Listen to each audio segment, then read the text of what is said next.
would having a cricket-style West Indies team be beneficial for hockey in the Caribbean?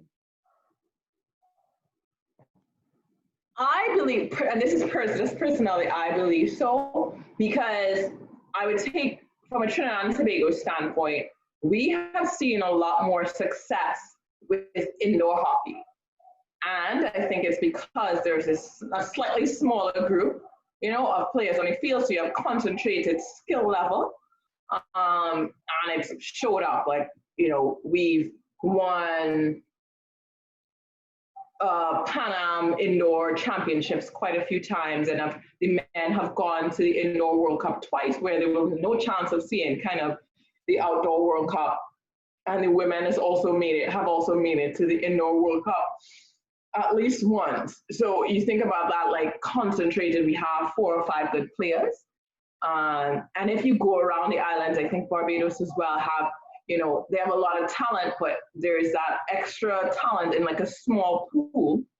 And Jamaica, similarly, you go to Guyana and Puerto Rico now, because you can kind of consider those in there. You get to pick the best, and your pool is probably as big as not a US, but a smaller nation. Let's say, I don't know, if we pool all the Caribbean islands or the West Indian islands, what country they add up to, but the base becomes a little bit bigger, and you're now able to pick the best of the best. So you get 3 or 4 great guys working together and training together.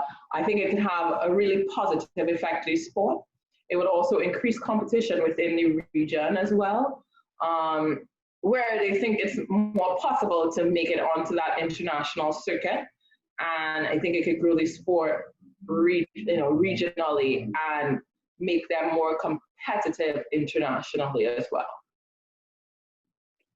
Quietly, that's 2 for 2.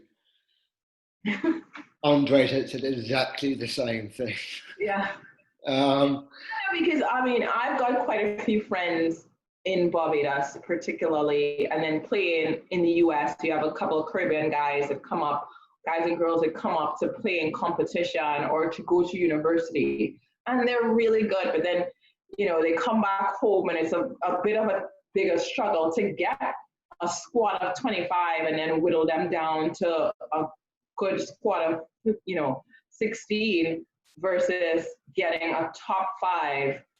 If you get the best midfielder, the best forward, and the best defender from every single Caribbean or West Indian nation, you now started to talk, or the top 2 or the top 3, you're talking about a solid crew of individuals.